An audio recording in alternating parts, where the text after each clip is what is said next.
ovviamente è qualcosa che ho fatto nell'arco di tutta la mia vita professionale. Ho raccontato come è nato questo ISIS, questo Stato islamico, per averlo visto nascere piuttosto da vicino in Iraq e in Siria anche, perché sono andato anche lì. E l'ho raccontato riprendendo ovviamente alcune vicende che hanno riguardato anche noi italiani, sequestri, Nassiriya e quant'altro, fino al momento in cui venne proclamato lo Stato islamico a Mosul, in Iraq, da al-Baghdadi, il califfo, che adesso non si sa dove sia, gira. Gli investigatori stanno lavorando. Voi sapete che l'ISIS, che ha controllato un territorio che era quasi metà Siria e un terzo dell'Iraq, con qualcosa come 7 milioni di persone che sono diventati di fatto, per amore o per forza, cittadini dello Stato islamico. Molto spesso il giornalismo italiano diceva il sedicente Stato islamico, dove sedicente non era riferito a Stato, era ovvio che era uno Stato non riconosciuto, ma era riferito a islamico. Dice, questi non sono veri islamici, come per tranquillizzarci. Il mio libro cerca di rispondere alla domanda: è vero che quello che è successo, questo Stato islamico che adesso in questo momento è ridotto a pochi ettari e non si sa, voi sapete che le SDF, cioè i curdi e gli arabi, stanno assediando di fatto quest'ultima enclave su cui sventano le bandiere nere del califfato. Vivessimo 2 secoli fa, insomma, avremmo potuto mettere tutto a rogo o bombardare.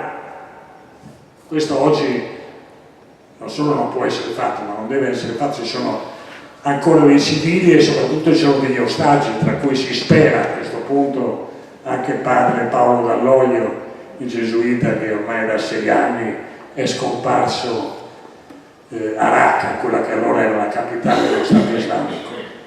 E abbiamo questa situazione di stallo con queste forze, gli aerei della coalizione, e dentro questo ultimo lembo di territorio che è percorso da tunnel che i fondamentalisti hanno scavato, che è ampiamente minato e dove le intelligence e le forze che circondano quest'area temono ci siano anche dei quantitativi di sarin, che è un agente chimico e quindi che se colpito dai bombardamenti sarebbe non solo fatale per i magazzinieri ma anche per chi assedia, quindi devono andare con i piedi di piombo, insomma.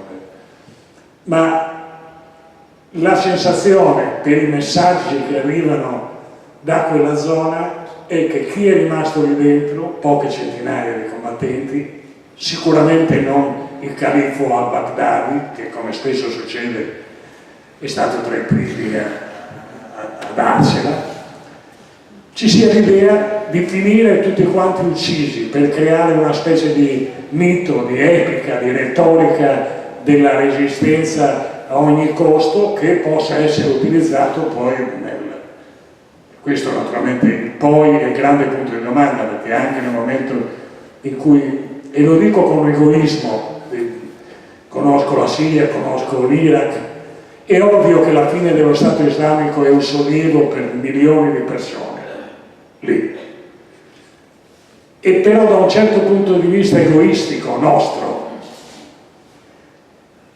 era meglio averli recintati questi pazzi criminali in quel territorio che saperli sopravvissuti a centinaia in giro per l'Europa, in giro per il mondo.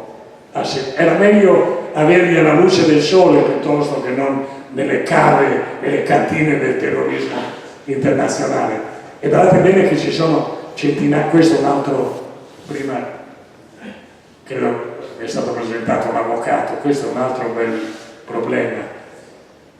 Ci sono centinaia e centinaia di foreign fighters, combattenti stranieri che hanno raggiunto l'ISIS, che sono stati catturati, si sono arresi e rientrano i campi in Iraq e in Siria, e anche questi naturalmente avrebbero il diritto al ritorno, perché chi ha il passaporto inglese potrebbe tornare. Ora lì c'è un fortissimo dibattito, avrete visto, riguardava una donna, Shamima Begum, qualcuno ricorderà, c'è un'immagine lei con due coetanee studentesse di seconda generazione a Londra che prendono l'aereo di nascosto dalla famiglia, vanno in Turchia e vanno a fare le spose dello Stato Islamico. Adesso questa Shamima Begum, che ha perso 3 figli uno dopo l'altro per le ristrettezze, le difficoltà in cui si vivevano, e credo abbia avuto almeno 2 mariti, perché anche lì i mariti morivano come foglie, insomma.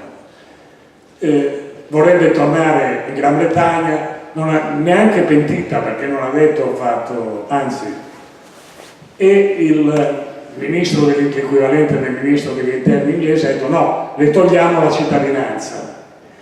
E per la legislazione britannica tu puoi togliere la cittadinanza a qualcuno a patto che abbia un'altra cittadinanza che non diventi una polide, e lì il problema se lei può avere o no la cittadinanza del Bangladesh. I suoi vengono dal Bangladesh. Il Bangladesh ha già detto no, è nata in Inghilterra, tenetevela, e quindi c'è tutto un dibattito, riguarda centinaia di persone. Per l'Italia, dall'Italia sono partiti a combattere o a fare le spose dei combattenti 139 persone, che non sono poco ovviamente rispetto il problema si pone anche per noi. Si sa di qualcuno che è rientrato, perché molti sono morti, tra gli italiani sono morti più di quanti in proporzione francesi, perché gli italiani venivano considerati, gli italiani intendiamo anche uno che si chiama Omar Abdullah, viene chiamato El Italiki perché viene dall'Italia, anche se è nato in Tunisia, ma no, però non avevano, essendo pochi e non essendo una comunità influente, venivano considerati un po' carne da macello, e quindi venivano mandati a combattere nelle prime linee e sono morti in un certo numero. Tra loro anche qualche convertito, ricorderete Giuliano del Nevo, Storie dei padri. Io ho intervistato il padre e ancora lo difende, e del resto che cosa capisci, che a volte è come se la follia dei figli si impadronisse persino dei padri, pur di stabilire un qualche legame, un modo di difenderne la memoria anche dopo. Allora vi dicevo, da un certo punto di vista era meglio saperli lì dove tutto sta finendo, dove le bandiere nere. Tra l'altro, vedete, una delle cose che ci porta a chiedere, ma è Islam oppure no? Perché spesso anche in televisione c'è sempre il giornalista particolarmente buonista che dice no, ma quello non è Islam. Anche le comunità islamiche stesse dicono no, ma non c'entra niente con noi. Quello a cui ho provato a rispondere io è Islam oppure no? La mia risposta è sì, è uno degli Islam. Ci sono... No, grazie. Anzi, è uno degli Islam. Per fortuna ci sono milioni di musulmani che non intendono adire alla violenza, che non faranno mai un gesto terroristico, e molti di loro sicuramente si imbarazzano e si vergognano quando leggono che uno ha ucciso dicendo Allahu Akbar.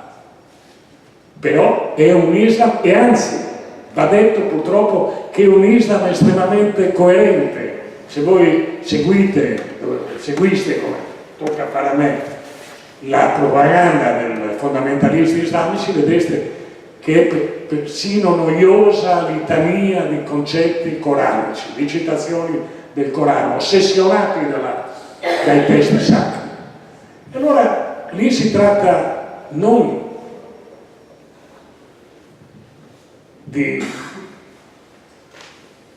concedere, di non accettare questa giaculatoria che c'è già successa, insomma, quelli della mia età lo ricordano. quando c'erano le guerre e mettevano rosse tra virgolette, dicevano no, è la CIA, non sanno poi insomma riconoscere perché la storia, no? Che erano di una formazione di sinistra estrema che si è trovato a uccidere persino un militante comunista come Guido Rossa, che era, però era, possiamo togliere le virgolette a quel Rossa, erano brigate.